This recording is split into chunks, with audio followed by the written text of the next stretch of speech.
very happy to succeed. De l'AFDL déclare 1. La prise du pouvoir d'État par l'Alliance des forces démocratiques pour la libération du Congo sous la direction de son président, M. Laurent Désiré Kabila. L'Alliance assumant désormais l'autorité de transition. 2. Le président de l'AFDL, M. Laurent Désiré Kabila, assume à partir de ce jour les fonctions du chef de l'État de la République démocratique du Congo.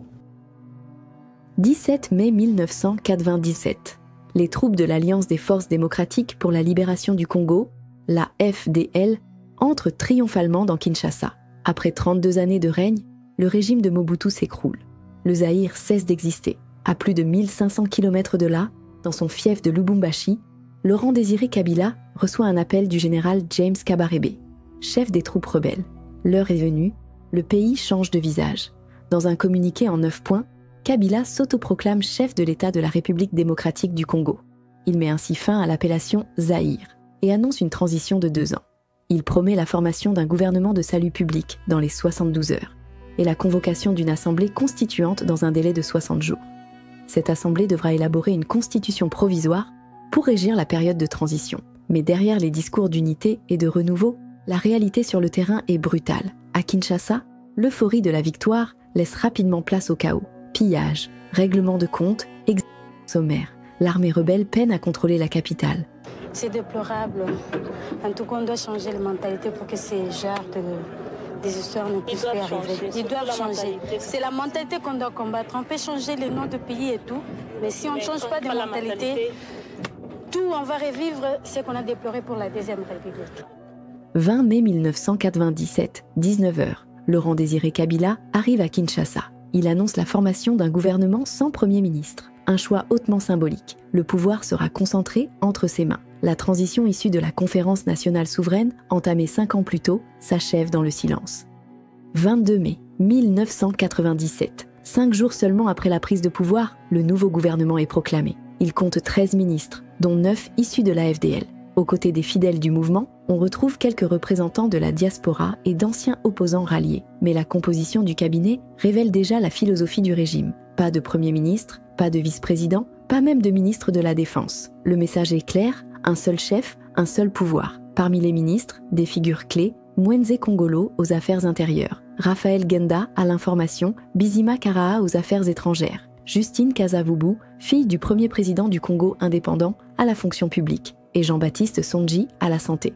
Le 28 mai 1997, un décret-loi constitutionnel vient formaliser la nouvelle donne politique. Le Haut Conseil de la République, Parlement de transition, présidé jusque-là par Monseigneur Laurent Monsengwo, est aboli. À sa place, une assemblée constituante de 300 membres doit être créée, composée d'hommes et de femmes d'une moralité irréprochable, selon les termes du décret. Les anciens dignitaires du régime Mobutu et certaines figures de l'opposition sont exclus de ce nouvel ordre politique. Kabila veut un État neuf, débarrassé des vestiges du passé.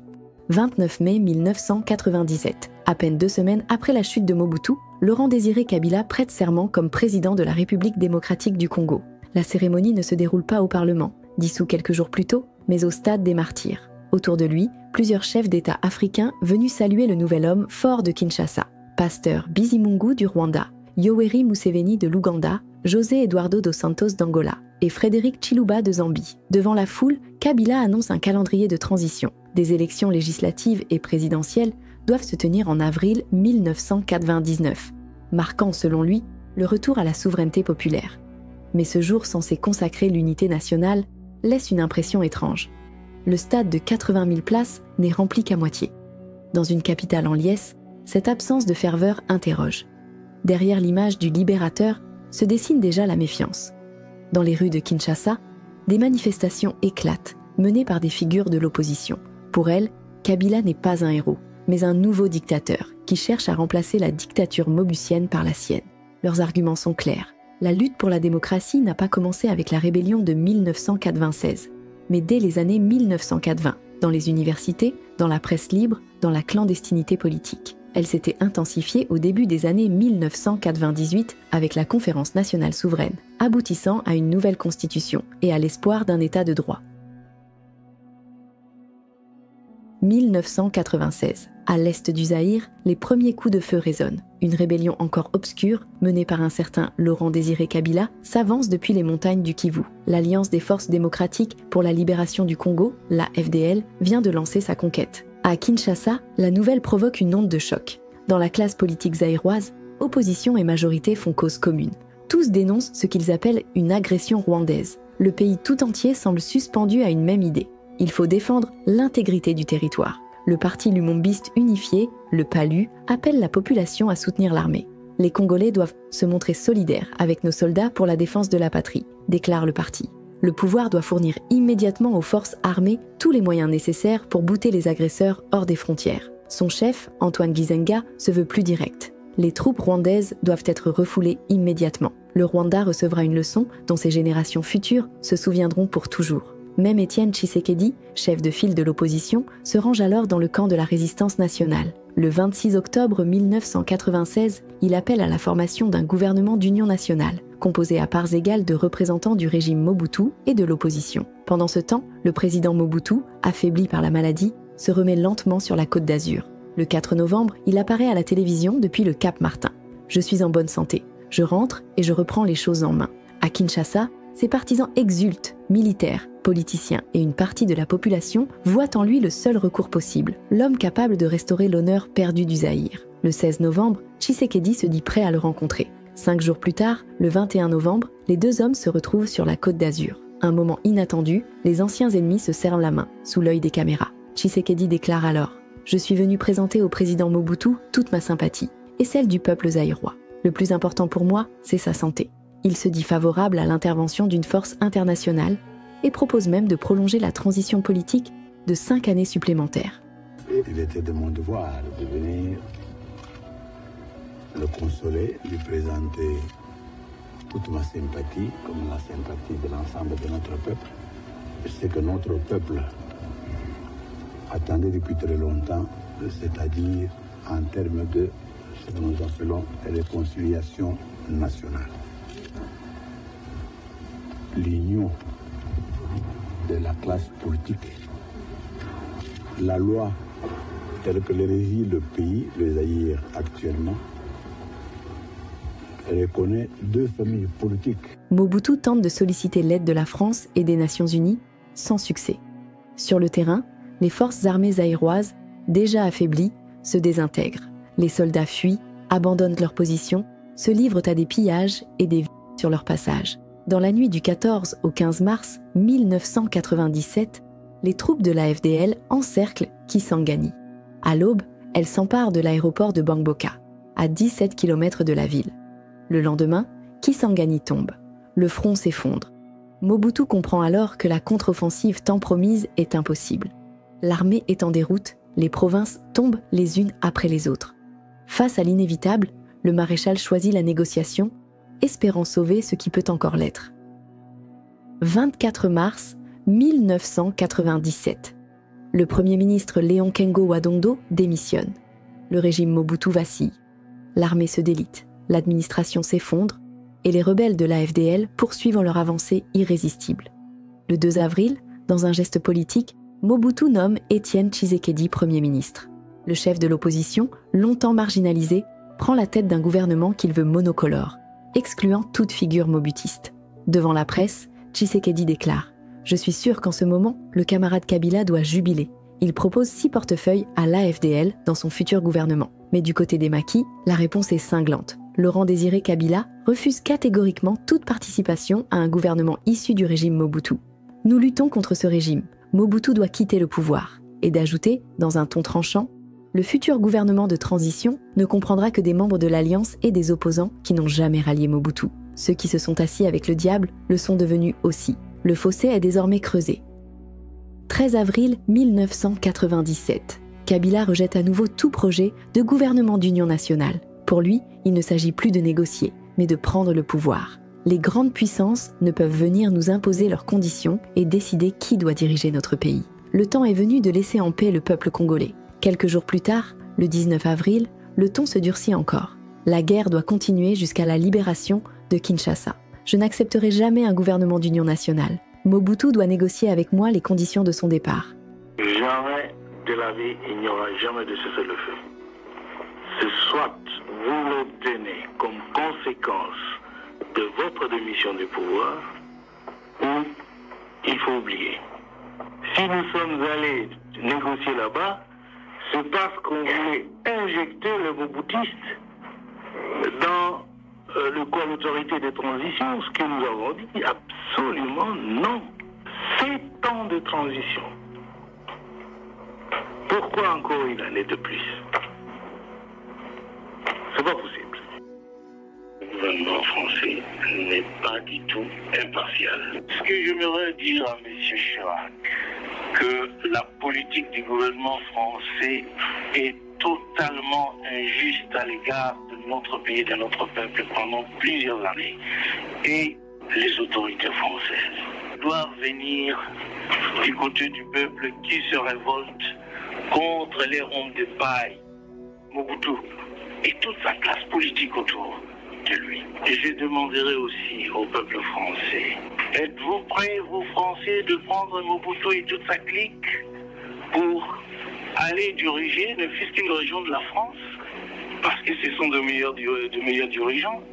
Alors on vous en donnera 6 hommes pour rien sans même un franc français à payer. Le peuple n'en veut plus. Entre-temps, l'Angola entre en guerre aux côtés de la FDL. Ce soutien militaire décisif scelle le sort du régime. Les villes tombent les unes après les autres. Buji-Mayi, le 5 avril, Lubumbashi, le 9 avril, où Kabila installe son quartier général. Dans tout le pays, l'effondrement du pouvoir central semble irréversible. À Kinshasa, l'opposition et une large partie de la population acclament l'avancée des libérateurs. Beaucoup rêvent en un dialogue, d'une transition négociée. Pour eux, Kabila peut incarner la tête de l'État, mais Tshisekedi doit conduire le gouvernement, conformément aux résolutions de la Conférence nationale souveraine. Antoine Gizenga envoie une lettre à son frère Kabila. Tshisekedi, lui, tente de le rencontrer pour en discuter, mais Kabila reste injoignable. Bon, ma réaction est celle-ci. Notre réaction est celle-ci, je m'excuse. Nous savons qu'il y a une conférence nationale souveraine. Kabila a fait cette guerre à base de cette conférence dans son article 37. Dans ce cas, nous disons que Kabila va tirer sa légitimité à partir de l'acte constitutionnel de la transition.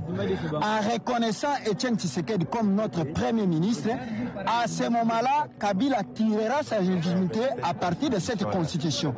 Maintenant, il s'est autoproclamé président de la République. En fonction de quoi? Et ensuite, il voudrait mettre en place un gouvernement fatouche. En guise de quelle constitution? Amen. Il y a eu un gouvernement comme ça à l'arbitraire. Nous ne pouvons pas accepter encore de retomber dans la mafia politico-administrative que Mobutu a instaurée pendant la Deuxième République. Nous disons que c'est le moment, et c'est le seul moment où nous devons instaurer la véritable démocratie dans ce Congo, Kinshasa.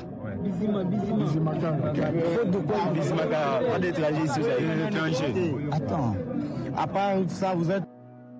À peine installé au pouvoir, Laurent Désiré Kabila s'attelle à reconstruire l'État, à sa manière. Ses premières décisions tracent déjà les contours d'un pouvoir fort, centralisé et sans partage. Sur le plan interne, il supprime les acquis de la Conférence nationale souveraine, efface d'un trait de plume les institutions issues de la transition démocratique et condamne tous les responsables politiques ayant collaboré, de près ou de loin, avec le régime de Mobutu. Les espoirs nés dans les années 1990, pluralisme, liberté publique, démocratie, sont balayés d'un revers de main. Kabila met en place un gouvernement de salut public, dont il est à la fois le chef et le garant absolu. Tout le pouvoir exécutif et législatif est désormais concentré entre ses mains. Le président gouverne par décret-loi, qu'il signe personnellement. Le pouvoir judiciaire, théoriquement indépendant, n'y échappe pas. Les magistrats sont nommés et révoqués par le chef de l'État. Kabila est à la fois président de la République, chef du gouvernement et ministre de la Défense. Le 29 mai 1997, lors de son discours d'investiture, il officialise cette orientation. La FDL devient la seule autorité de la transition.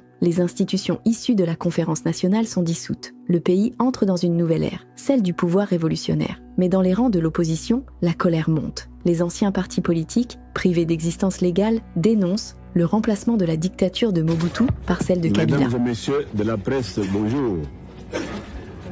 De devez avoir appris que hier, un soi-disant gouvernement a été désigné. Je profite donc de cette occasion pour vous dire ce que nous pensons de l'événement. Ceux qui se sont donné la peine de suivre l'histoire des 32 ans du régime de M. Mobutu doivent savoir que ce régime représentait réellement ce qu'on peut appeler le mal mondial. Parce que le régime de Mobutu a été tellement un mal que ce n'est pas ici que je peux décrire tout ce mal. C'est pour cette raison que depuis novembre 1980, notre peuple, malgré la puissance de M. Mobutu, notre peuple a affronté celui que nous avons appelé monstre humain, mais on nous disait que nous étions extrémistes, en y perdant énormément des enfants de ce pays. C'est parce que notre peuple était parvenu à prendre conscience de la valeur de la liberté, que vers la fin de l'année dernière, vers octobre de l'année dernière, nos frères de l'AFDEL, Dieu merci, étant donné que M. Mobutu narguait le peuple en se basant sur son armée, Dieu merci donc, nos frères de l'AFDEL ont trouvé le moyen d'affronter cette armée-là pour la neutraliser et en faire ce que vous savez aujourd'hui. Voyez pourquoi l'ensemble de notre peuple a acclamé la lutte menée par nos frères de l'AFDEL. Laurent Désiré Kabila, partout où il arrivait, on l'accueillait en libérateur. Libérateur, ça veut dire quoi, justement? C'est qu'il est venu lever l'obstacle qui empêchait ce peuple d'être réellement souverain et libre. Parce que le peuple avait déjà acquis sa liberté, mais il était sous la pression du dictateur qui résistait toujours. Et nos frères d'AFDEL sont venus neutraliser ce dernier obstacle pour permettre à ce peuple d'être totalement libre. Et cette fois-ci, de faire en sorte qu'il puisse suivre les chemins qu'il avait tracés à la conférence pour régir la nation pendant la conférence nationale souveraine. Notre frère Kabila et ses compagnons de lutte viennent de nous rejoindre à Kinshasa il y a 5 jours. Il est arrivé exactement mardi, le soir. Mercredi, je me suis senti le devoir d'un bon bantou, d'assurer l'hospitalité bantou à mon frère. Je me suis mis dans l'obligation de rechercher ses coordonnées pour que j'aille lui dire bonjour et le saluer et le féliciter de vive voix pour tout ce qu'il a fait. Mais quelle n'a pas été ma surprise de me rendre compte que mon frère, en fait, était un otage d'un groupe de jeunes gens que je ne connais même pas, qui ont tout fait pour m'empêcher de voir le président Kabila. Jusqu'à ce jour, je n'ai pas pu avoir accès à mon frère. Embrigadé par ces jeunes gens-là tout autour d'eux. J'ai même l'impression que ce qu'on dit décidé par l'AFDEL, j'ai l'impression que c'est plutôt ces gens-là et non pas mon frère Kabila. Je n'étais pas fatigué. On continue parce que nous savons l'importance quand même. On ne dirige pas un pays comme on dirige sa maison. J'ai cru que mon frère est animé du même souci que moi, qu'une fois que nous nous serons rencontrés, nous allions mettre beaucoup de choses au point. Parce que j'étais déjà effrayé par l'allure que son mouvement avait pris depuis le Lubumbashi, où mon frère s'était autoproclamé président de la République, et une série de décisions, suspension de ci, suspension de ça. Alors, on a dû bien sûr regarder, maîtriser nos nerfs pour dire, bon, comme il va finir par Kinshasa, nous allons quand même un peu nous voir pour mettre les choses au point. Et il doit être évident pour tous que ce peuple qui a consenti tous les sacrifices qu'il vient de vous dire n'est pas prêt, mais pas du tout prêt à subir encore les jougs d'une dictature quelconque d'où qu'elle vienne. Le 25 juillet 1997, des militants descendent dans les rues de Kinshasa pour protester contre l'interdiction des activités politiques. Ils réclament la réouverture des partis et la liberté d'expression. La réponse du régime est brutale. Les forces de l'ordre ouvrent le feu. Plusieurs manifestants sont 7 selon certaines sources. Le pouvoir nie toute victime, mais la peur s'installe. Le soir même, une quarantaine de soldats encerclent la résidence d'Antoine Gizenga, leader du PALU. Ils fouillent les lieux, emportent du matériel, de l'argent liquide et des effets personnels. Le message est clair, aucune contestation ne sera tolérée. Le lendemain, lors d'une conférence de presse, Kabila se montre inflexible. Ses politiques ailleurs n'ont qu'à se tenir tranquilles, tonne-t-il. Qu'ils s'avisent encore d'organiser des manifestations, ils auront affaire au dur et au plus dur. Il accuse ses opposants de vouloir troubler l'ordre public et de tester la fermeté du nouveau régime. Les responsables politiques assument seuls la mort de ceux qui tombent sous les balles, ajoute-t-il. Pour Kabila, ces manifestations sont des reliques du mobutisme. Il estime que les Kinois doivent désormais adopter de nouvelles mentalités, de nouveaux comportements, tournés vers la discipline et la loyauté. Et pour conclure, il est catégorique. Je ne céderai pas un pouce. L'interdiction des partis politiques est maintenue. À peine 2 mois après son arrivée au pouvoir, le rêve d'un Congo libre et démocratique s'évanouit. Le pays entre dans une période de silence politique et de contrôle absolu, où toute voix dissidente devient suspecte.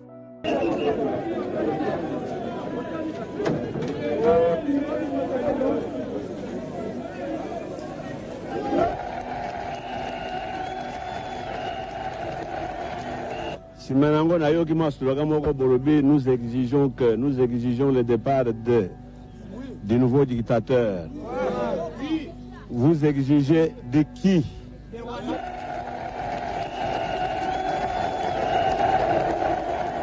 À Kinshasa, les tensions entre le régime de Laurent Désiré Kabila et son opposition inquiètent la communauté internationale. Plusieurs capitales expriment leurs préoccupations face à l'absence de dialogue entre les nouvelles autorités et les forces politiques congolaises. Pour tenter d'apaiser la situation, des personnalités étrangères interviennent, certaines depuis leur chancellerie, d'autres directement à Kinshasa. En décembre 1997, la secrétaire d'État américaine Madeleine Albright se rend dans la capitale congolaise. Elle rencontre les dirigeants du régime et les exhorte à ouvrir l'espace politique, à engager un dialogue avec l'opposition. Mais le message passe mal. Quelques semaines plus tard, le 10 février 1998, c'est le révérend Jesse Jackson, envoyé spécial du président américain Bill Clinton, qui arrive à Kinshasa. Pasteur influent et figure du mouvement des droits civiques, Jackson souhaite rencontrer toutes les composantes de la vie politique congolaise. Il débute sa mission par un échange avec les leaders de l'opposition, parmi lesquels Étienne Tshisekedi, Antoine Gizenga et André Boboliko. Mais lorsqu'il sollicite une audience avec Kabila, la réponse du palais présidentiel est sans appel. Refus. Le gouvernement invoque un manque de respect du protocole diplomatique, accusant l'envoyé américain d'avoir rencontré les opposants sans en informer les autorités. Une justification que Washington rejette catégoriquement. En réalité, Kabila a mal pris cette initiative. Il voit dans la démarche de Jesse Jackson une ingérence étrangère et un affront à sa souveraineté. Alors ils sont nombreux à aller en prison. s'ils vont inciter le peuple à la violence. And they will go to jail if they incite people to violence. Vive la démocratie, donc. Long live democracy.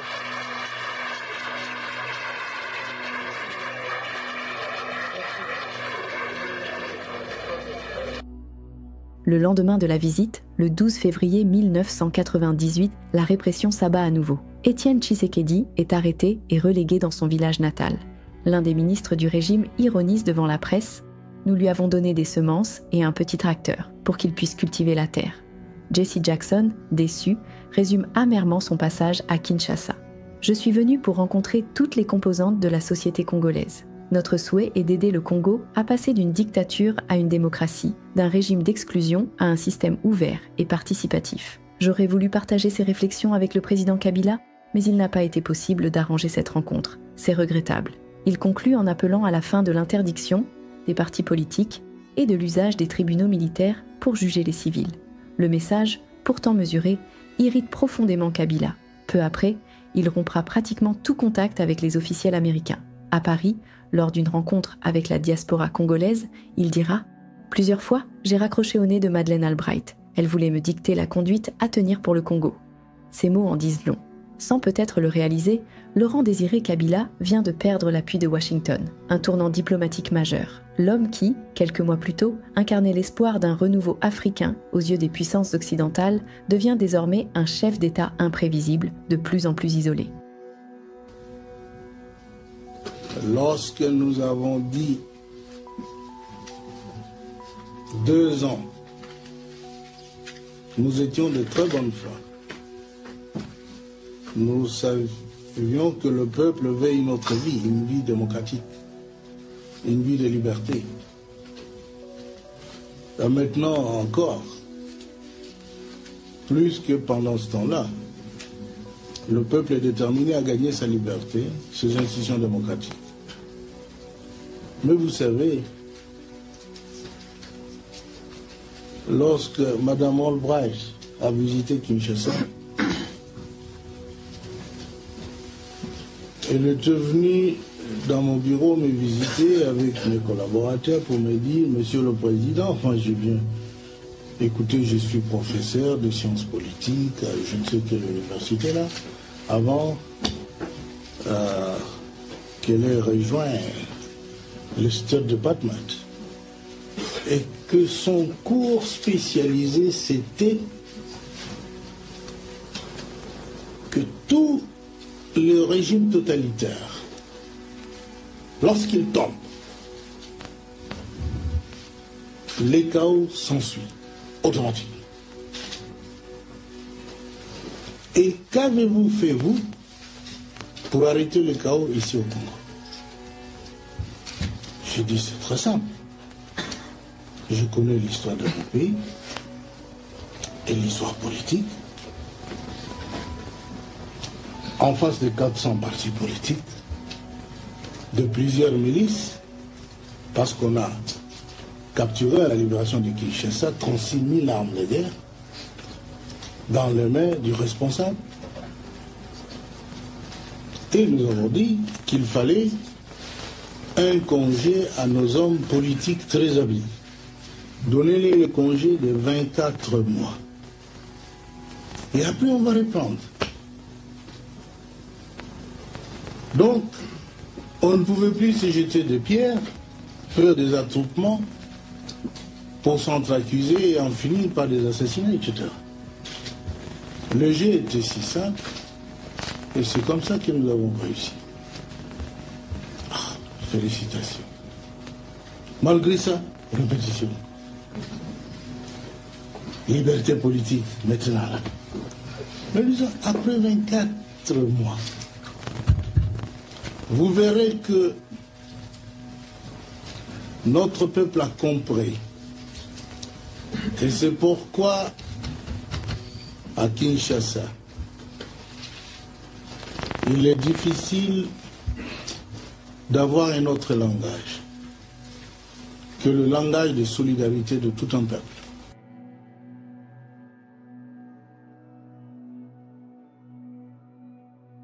Il n'y a pas que l'opposition interne qui se plaint du régime installé le 17 mai 1997.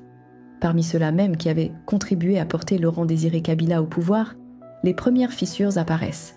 En juillet 1998, un événement précipite la rupture. Kabila limoge son chef d'état-major James Kabarebe, d'origine rwandaise, l'homme que beaucoup considèrent comme le véritable artisan militaire de la victoire de l'AFDL jusqu'aux portes de Kinshasa. À sa place, il nomme Célestin Kifwa, son beau-frère. Le message est clair. Kabila veut se défaire de l'influence étrangère, notamment rwandaise et ougandaise, qui a marqué son accession au pouvoir. Mais cette décision va déclencher une réaction en chaîne. Le 2 août 1998, à Goma, des ex-militaires zaïrois et des combattants Banyamulenge, soutenus par l'armée rwandaise, se soulèvent. Une nouvelle rébellion éclate dans l'est du pays, avec pour objectif affiché renverser Kabila. En quelques jours, les insurgés s'emparent de plusieurs localités du Kivu et en partant du Bas-Congo, ils ne sont plus qu'à quelques kilomètres de Kinshasa. Le régime chancelle. Kabila appelle à l'aide. Ce sont les troupes angolaises et zimbabwéennes, dépêchées d'urgence, qui empêchent la capitale de tomber. Le 6 août, les rebelles contrôlent déjà Goma, Bukavu et Uvira. Kabila accuse alors ouvertement le Rwanda d'avoir agressé son pays. 3 jours plus tard, il en fera de même avec l'Ouganda. Le 16 août 1998, la rébellion prend un visage politique. Elle annonce la création du Rassemblement congolais pour la démocratie, RCD, dirigé par le professeur Ernest Wamba Diawamba, un intellectuel respecté, mais rapidement perçu comme une figure sous tutelle de Kigali. Soutenus par un impressionnant appui logistique rwandais et ougandais, les rebelles progressent rapidement. Le 23 août, la grande ville de Kisangani tombe à son tour. Le 6 novembre, Kigali reconnaît officiellement sa participation au conflit. 9 jours plus tard, l'Ouganda fait de même, tout en soutenant parallèlement un nouveau mouvement armé, le Mouvement de libération du Congo, MLC, dirigé par Jean-Pierre Bemba, fils du puissant homme d'affaires Bemba Saolona. Le Congo est désormais morcelé entre plusieurs forces armées. D'un côté, le régime de Kabila soutenu par l'Angola, le Zimbabwe et la Namibie. De l'autre, les rebelles du RCD et du MLC, appuyés par Kigali et Kampala. Une guerre régionale vient de commencer. Face à cette situation critique, Kabila comprend qu'il ne peut gagner sans rassembler les Congolais. Pour la première fois, il tend la main à l'opposition interne, celle qu'il réprimait encore quelques mois plus tôt. Il parle désormais de débat national, un dialogue censé unir le pays contre l'agression extérieure. En janvier 1999, Laurent-Désiré Kabila semble vouloir adoucir son régime. De retour d'un voyage en France, en Belgique et au Vatican, il signe le décret numéro 194, levant l'interdiction qui frappait les activités politiques. Officiellement, le président rouvre donc l'espace politique congolais. Mais cette ouverture est strictement encadrée. Les partis politiques sont désormais soumis à une série de conditions rigoureuses. Ils doivent être présents sur l'ensemble du territoire national, y compris dans les zones occupées par la rébellion. Leur direction doit comprendre au moins un ressortissant de chaque province. Leurs dirigeants doivent avoir résidé en République démocratique du Congo durant l'année écoulée. Ils doivent fournir un certificat de santé physique et mentale. Et enfin, déposer une caution de $10 000 pour reprendre leurs activités. Pour le pouvoir, ces conditions visent à éviter la prolifération anarchique des partis, comme celle observée lors de la Conférence nationale souveraine au début des années 1990, où plus de 450 formations politiques s'étaient présentées. Mais derrière cette justification administrative se cache une autre réalité, le contrôle politique total. Quelques mois plus tard, le 3 juillet 1999, le régime crée par décret un nouveau mouvement, les comités de pouvoir populaire ou CPP. Officiellement, les CPP remplacent l'ancienne AFDL et se présentent comme une structure citoyenne chargée de soutenir l'action du gouvernement. L'article 34 du décret leur confère de larges prérogatives.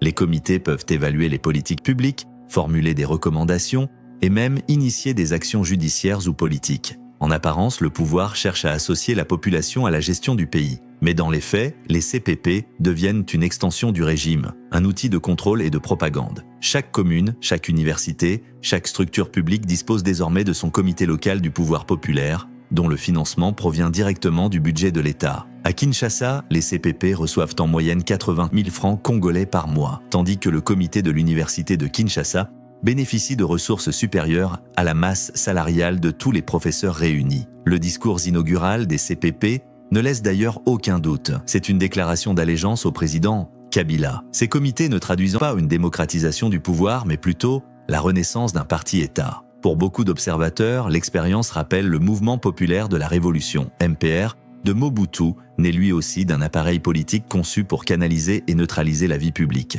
Les similitudes symboliques sont frappantes.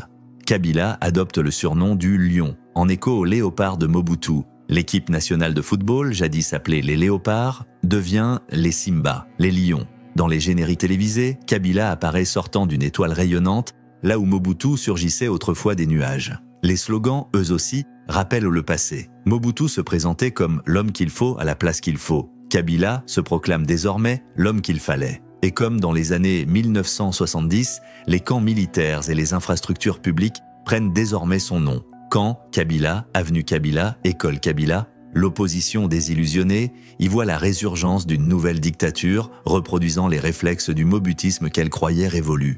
Pour beaucoup de Congolais, l'espoir né le 17 mai 1997 s'est transformé en une amère continuité, celle d'un État fort, centralisé, mais toujours fermé au pluralisme. Nous ne sommes pas antidémocratiques, parce qu'on nous disait, alors, faites un gouvernement d'union nationale. Nous avons dit, notre pays a connu pas mal de gouvernements d'union nationale, non? Même de large union nationale. Vous connaissez que pendant 7 ans, il y a eu transition dans notre pays. Et cette transition de 7 ans a connu 10 gouvernements d'union nationale. Mais pourquoi ça n'a pas débouché sur la démocratisation du pays? Tout simplement parce que c'était un gouvernement de combinards. Des gens qui disaient, vous, tel portefeuille, moi, donnez-moi ceci. Celui-là, tel portefeuille. Ils étaient contents que s'ils allaient devant le peuple, le verdict serait catastrophique. Ils ont voulu continuer cette vie de tricherie avec leur peuple. Ils l'ont mené jusqu'à ce que nous sommes venus mettre fin à ce genre d'amusement. Et maintenant, lorsqu'on nous dit de faire le même jeu, nous avons été côtoyés, parce que moi j'ai vu tout ce monde, j'ai vu M. Popoliko, j'ai vu M. Tshisekedi, j'ai vu... Et que n'a-t-on pas dit? D'autres sont venus dire, d'abord, les missions diplomatiques des pays occidentaux chez nous. Pas ceux qui dirigeaient notre pays. Il dit, si vous mettez tel là-bas, ce sera crédible, l'Occident pourra donner de l'assistance, etc. Nous disons, ah, ça c'est très bien. Mais mettre qui? Tel, je parlais avec ce monsieur. Ce qu'ils m'ont proposé, c'est que, président, vous êtes si pressé. Vous êtes tellement pressé pour aller vers les élections. Si vous prenez tel, mais c'est fini. Vous aurez encore 5 ans de transition. Mais 5 ans de transition, président, faites ça. 5 ans de transition, notre peuple a besoin des élections. A besoin de faire respecter qu'il est la source de légitimation du pouvoir. Au début de l'année 1999, un léger vent d'ouverture semble souffler sur Kinshasa. Laurent-Désiré Kabila, critiqué pour sa gouvernance autoritaire, tente de rééquilibrer son image en remaniant son gouvernement. 2 nominations marquent les esprits, celle de Yerodia Abdoulaye Ndombassi, nommé ministre des Affaires étrangères, un fidèle parmi les fidèles, et surtout celle de Saolona Bemba, richissime homme d'affaires et ancien dignitaire mobutiste nommé ministre d'État de l'économie et de l'industrie. Ce dernier, arrêté en 1997 lors de la prise de pouvoir de l'AFDL, avait été libéré après le versement d'une lourde amende. Son retour aux affaires intrigue et interpelle. Pour certains, il s'agit d'un geste d'ouverture envers les milieux économiques et les notables de l'Équateur, la province natale de Mobutu, mais aussi de son propre fils, Jean-Pierre Bemba, chef du MLC et figure montante de la rébellion au nord du pays. À travers cette nomination, Kabila cherche à tendre la main aux élites économiques et régionales tout en divisant l'opposition.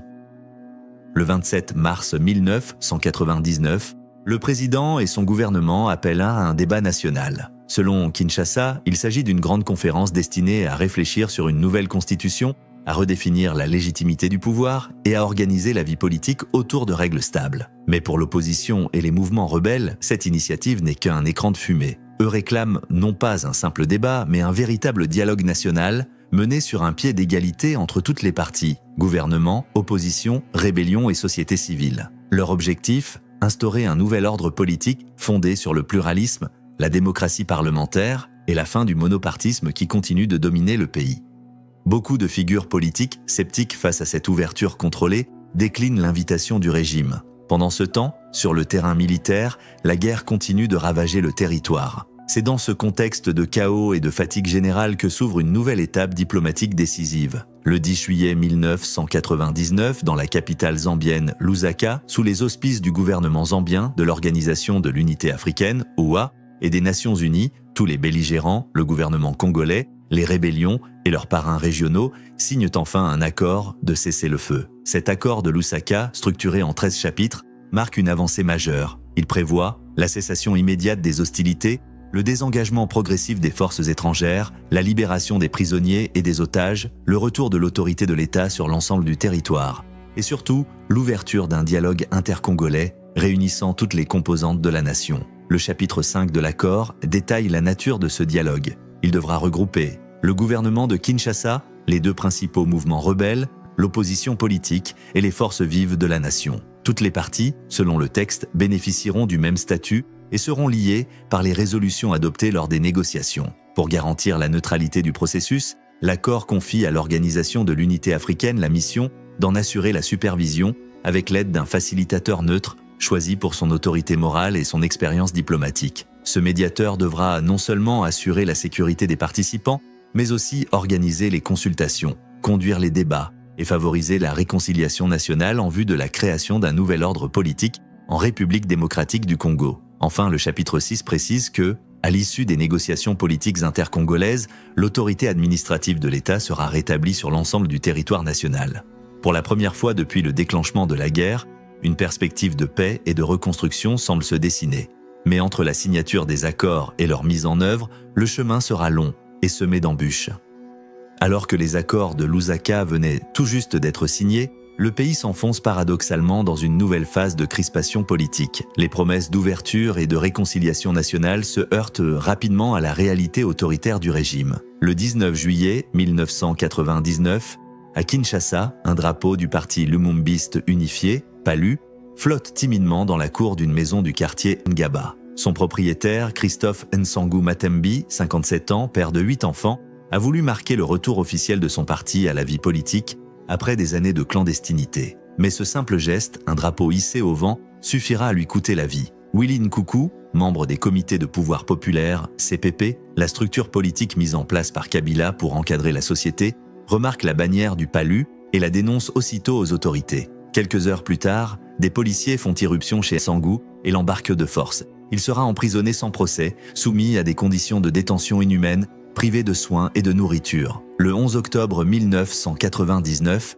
il meurt en prison, victime d'une crise d'asthme aggravée par la négligence volontaire des autorités. Ce drame, parmi tant d'autres, symbolise la dérive d'un pouvoir qui, tout en se réclamant de la libération du peuple, réprime désormais les siens. Quelques jours plus tard, c'est au tour du général Likulia Bolongo, dernier premier ministre du régime Mobutu, de subir la répression. Invité à participer au débat national initié par Kabila, il répond favorablement à l'appel. Mais dès le mois d'août, il est arrêté et brièvement détenu, sans motif clair. Ce climat de peur et de surveillance inquiète les organisations internationales.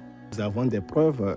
Il y a eu donc des réunions qui s'étaient tenues au sommet de l'AFDEL et nous avons eu le compte rendu fidèle de ces réunions-là. Et dans ces réunions, il était décidé qu'on arrête et qu'on a Monsieur Tshisekedi.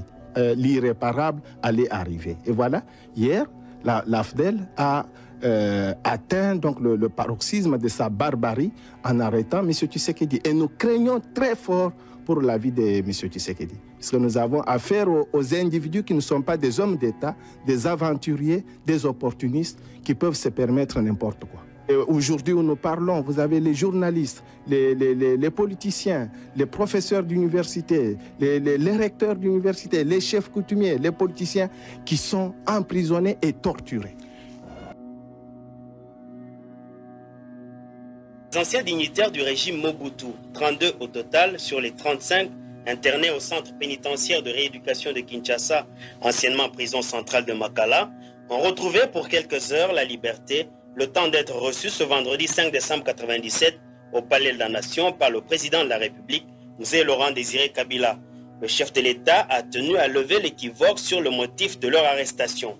Aucun de vous n'a été arrêté pour des raisons politiques, leur a déclaré Mzee Laurent Désiré Kabila, le magistrat suprême du pays, qui leur a précisé qu'ils étaient détenus parce qu'ils étaient redevables au trésor public. Ce n'est pas pour vous rendre la liberté que je vous ai fait venir, a fait remarquer le chef de l'État, mais il n'appartient qu'à vous-même d'être libre. Il suffit de payer ce que vous devez à l'État. Démocrate, Mzee Laurent Désiré Kabila a donné la parole à qui l'a demandé. En août 1999, Amnesty International dépêche une mission d'enquête en République démocratique du Congo. Son rapport est accablant.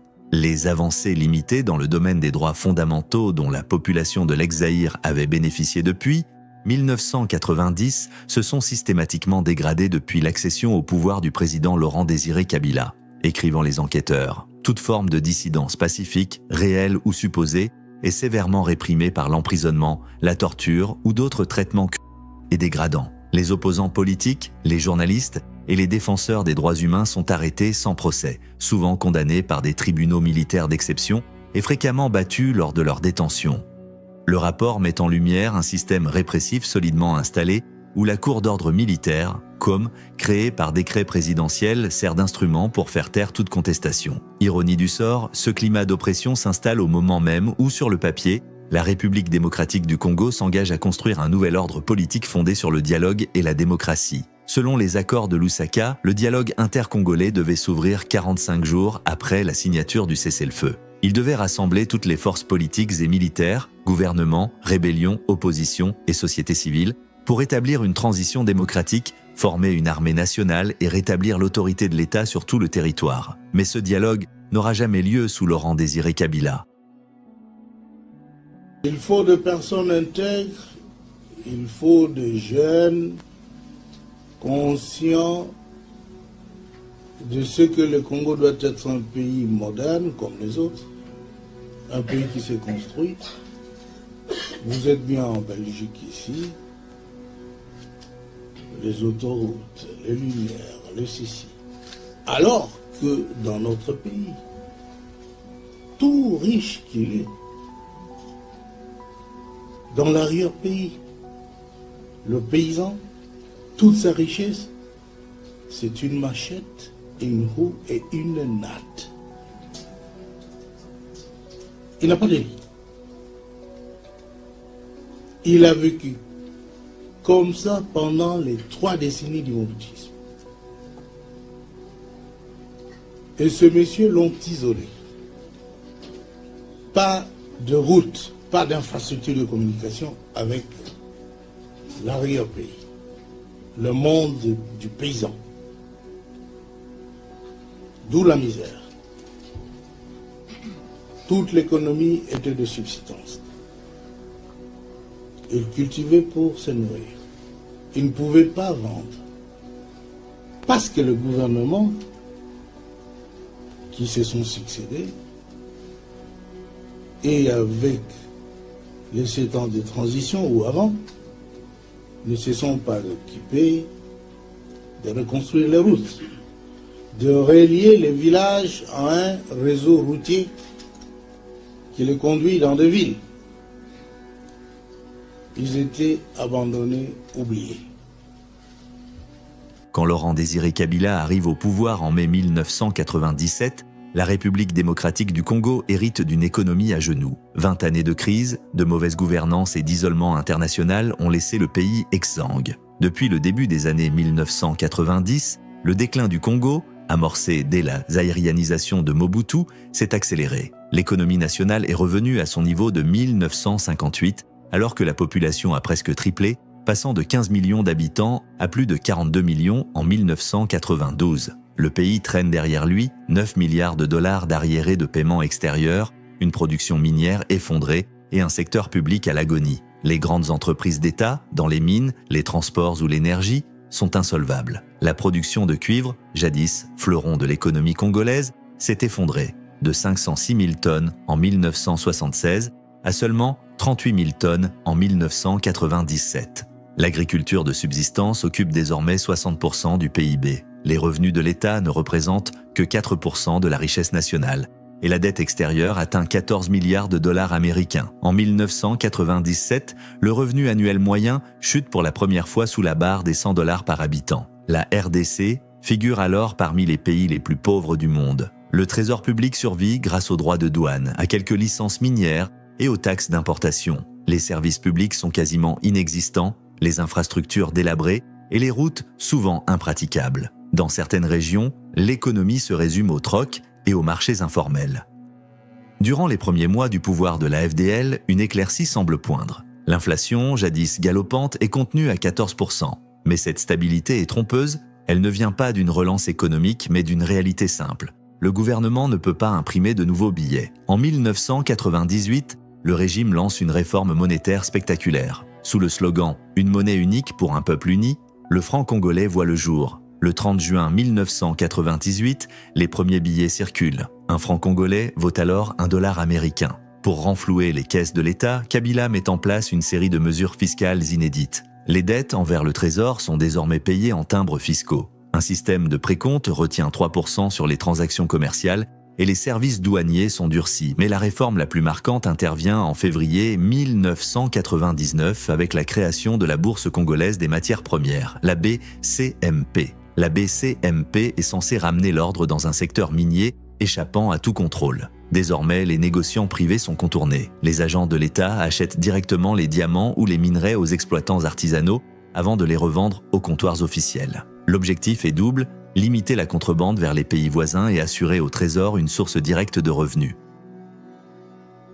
Lorsque Laurent-Désiré Kabila prend le pouvoir, il hérite d'un pays ruiné mais immensément riche en ressources. Le sol congolais regorge de cuivre, de cobalt, d'or, de diamants et même de gisements pétroliers. Plus de 77% du territoire est couvert par la forêt équatoriale, une véritable réserve naturelle et économique. Pourtant, la majorité du peuple vit dans la pauvreté. En 1994, 61% des Congolais travaillent dans l'agriculture de subsistance, cultivant le manioc, le maïs, le café ou l'huile de palme. Face à ce paradoxe, Kabila annonce sa vision. La vision que j'ai de ce pays, c'est d'intégrer les bienfaits de la science et de la technologie pour offrir un avenir meilleur à mon peuple. Il faut éviter de rationaliser l'irrationnel et les inepties de la période antérieure. En décembre 1997, le ministère du Plan et du Développement élabore le premier programme triennal minimum. Objectif : réhabiliter les infrastructures détruites et relancer la croissance pour atteindre au moins 2,5% de progression du PIB. C'est le premier plan de développement conçu entièrement par des Congolais. Le programme repose sur 5 axes prioritaires. 1. La réhabilitation des infrastructures de transport. 2. La modernisation de l'agriculture. 3. La reconstruction des services sociaux, eau, électricité, santé, éducation. 4. La relance de l'industrie, notamment agroalimentaire. 5. La lutte contre le chômage. Le plan prévoit l'asphaltage de 5500 km de routes, dont au moins 500 km par province. Certaines routes doivent être réaménagées en terre et entretenues régulièrement. Le transport fluvial, autrefois florissant sous la colonisation belge, doit être relancé. La réhabilitation du réseau ferroviaire constitue une autre priorité. Le Congo souhaite électrifier les lignes Kamina-Ilebo, Kamina-Kalemi-Kindu, ainsi que Kinshasa-Matadi, et collaborer avec l'Angola pour restaurer la voie d'Ilolo-Benguela. Malgré son gigantesque potentiel hydroélectrique, le plus important du continent africain, la paysannerie congolaise vit dans l'obscurité. Le plan veut apporter l'électricité à Kananga, Kindu, Kikwit, Bandaka et Moanda et lancer un vaste programme d'électrification rurale pour un développement communautaire autocentré. Le Congo dispose aussi d'immenses réserves d'eau, mais l'accès à l'eau potable reste un luxe. Le plan triennal ambitionne de résoudre définitivement cette injustice. Le programme veut doter le pays d'une industrie lourde capable de soutenir le secteur minier et agricole. 4 filières d'industrialisation sont identifiées. Les industries existantes, comme la pétrochimie ou la société sidérurgique du Zaïre, Sosider, doivent être relancées. Cette dernière doit notamment produire les équipements agricoles et les infrastructures de transport dont le pays a cruellement besoin. Avec son potentiel agricole immense, le Congo souhaite développer une agro-industrie nationale. Transformation du café, du thé, du caoutchouc, des produits de palme, des céréales, du tabac, du cuir et même du bois. Le pays détient la moitié de la forêt équatoriale d'Afrique. Il veut désormais exporter du bois transformé sous forme de contreplaqué, de papier et de produits finis. Autre pilier du plan, la transformation locale des minerais. L'État prévoit la réhabilitation des usines de traitement du cuivre, la création de laminoirs et de nouvelles tailleries de diamants. L'idée est simple, ne plus exporter la matière brute, mais la transformer sur place pour en tirer plus de valeur ajoutée. Batteries, alliages, objets finis. Le plan triennal est profondément tourné vers les besoins de la campagne, vers un développement autocentré et indépendant des logiques de mondialisation imposées par les grandes puissances. Le gouvernement estime à 4,5 milliards de dollars les besoins financiers pour réaliser le plan. En décembre 1997, la Banque mondiale organise à Bruxelles la conférence des Amis du Congo. Un plan de 1,6 milliard de dollars est alors discuté, dont 600 millions d'aides directes. Mais cette somme ne sera jamais réunie.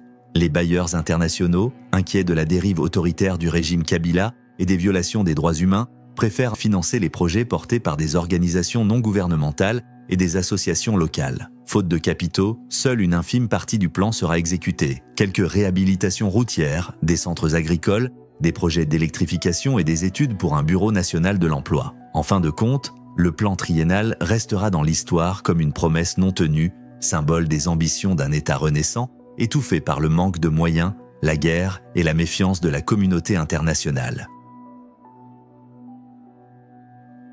L'enrichissement inexpliqué, votre enrichissement personnel, vos avions, vos immeubles, vous devez les justifier. Vous devez les taxes non payées. Vous devez le payer. Ça ne se négociera jamais. Vous payez, vous êtes libre. Faites promesse de payer. Dépitez, commencez à payer ce que vous devez au trésor. Et vous savez que beaucoup d'entre vous doivent au trésor. Le 8 janvier 1998, le gouvernement de Laurent-Désiré Kabila prend une mesure radicale pour empêcher la spéculation sur le marché des changes et renforcer le pouvoir de la monnaie nationale. Il promulgue le décret 177. Ce texte interdit toute transaction en devises étrangères. Désormais, les opérations de change ne peuvent se faire qu'à la Banque centrale du Congo ou dans des bureaux agréés par l'État. L'objectif affiché est clair, réaffirmer la souveraineté économique du pays et restaurer l'autorité de l'État. Mais dans les faits, cette mesure provoque un véritable séisme. Les opérateurs économiques, habitués à travailler en dollars américains, se retrouvent paralysés. Les liquidités disponibles à Kinshasa diminuent brutalement alors même qu'elles sont indispensables pour importer les produits destinés à compenser la rupture d'approvisionnement dans les provinces de l'Est en proie à l'insécurité. Le manque de devises fortes entraîne la fermeture d'entreprises, la fuite de capitaux et un quasi-arrêt des activités commerciales. Cette politique, prise contre l'avis de la Fédération des entreprises du Congo, entame profondément la crédibilité du nouveau régime. Les exemples concrets ne manquent pas. La Bralima, principale industrie brassicole du pays, a besoin de 2,5 millions de dollars par mois pour maintenir sa production. Or, les banques ne peuvent plus fournir cette somme. Face à la pénurie, l'entreprise est contrainte de réduire sa production, voire de licencier. Le décret 177 étouffe toute relance du secteur privé. Le taux de change officiel, fixé artificiellement, reste bien inférieur au taux parallèle. Les banques se vident de leurs épargnants et le marché noir devient la principale source de devises. En février 1999, la Banque centrale est forcée d'ajuster son taux, mais l'écart avec le marché parallèle continue de s'élargir. En juillet 1999, le gouvernement tente de reprendre la main en fermant les bureaux de change non agréés. Mais il est déjà trop tard, l'inflation s'emballe. Stabilisée à 6% en 1997, elle bondit à 155% en 1998, puis à plus de 260% à Kinshasa en juillet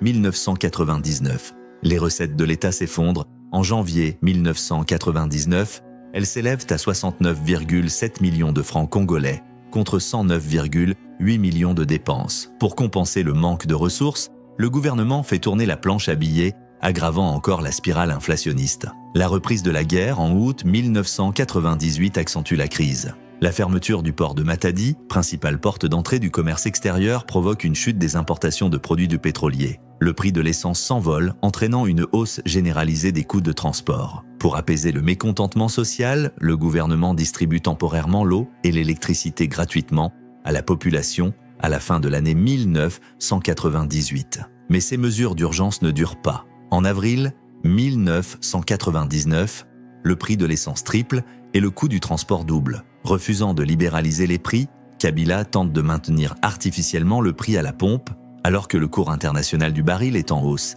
Les stations-service rationnent le carburant et les files d'attente s'allongent dans les rues de Kinshasa. La République démocratique du Congo vit alors une crise économique et sociale d'une ampleur sans précédent, héritée du mobutisme, mais aggravée par des choix politiques autoritaires et mal calibrés. 2 ans après l'arrivée de la FDL au pouvoir, Laurent Désiré Kabila n'a pas réussi à instaurer la dynamique de reconstruction qu'il promettait. Politiquement, le régime se ferme. Ignorant les acquis de la Conférence nationale souveraine, Kabila revient à une gestion personnalisée du pouvoir. Les libertés publiques se sont restreintes. Les partis politiques d'opposition restent inactifs, la presse audiovisuelle est étroitement contrôlée, et les arrestations d'opposants, de journalistes ou de militants des droits de l'homme se multiplient. Pour tenter de regagner une base populaire, Kabila crée le Comité du pouvoir populaire, CPP, censé incarner une nouvelle ère politique. Il lance des initiatives comme la Révolution Pardon, propose un débat national, une amnistie aux contours flous et invite d'anciens mobutistes à rentrer au pays.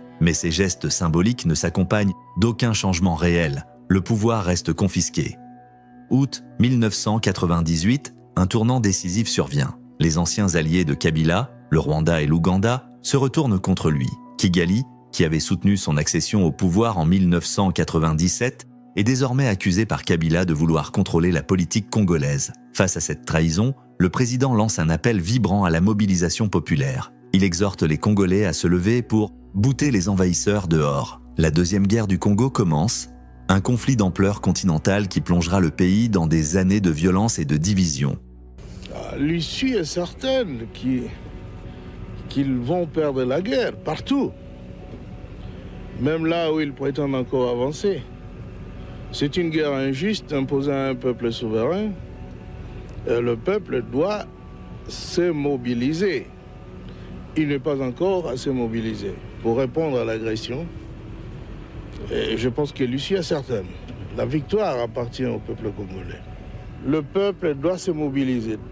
Tout le monde s'est préparé pour confronter l'ennemi. Dans chaque village, les gens doivent prendre les armes, même les armes traditionnelles. Les flèches, les lances et autre chose. L'essentiel est d'écraser l'ennemi, parce que sinon on va devenir l'esclave de ce petit messier de Hutu, de Tutsi plutôt. C'est donc clair qu'on doit se défendre et qu'on est obligé de se battre sur son propre territoire d'abord, pour éjecter dehors les agresseurs.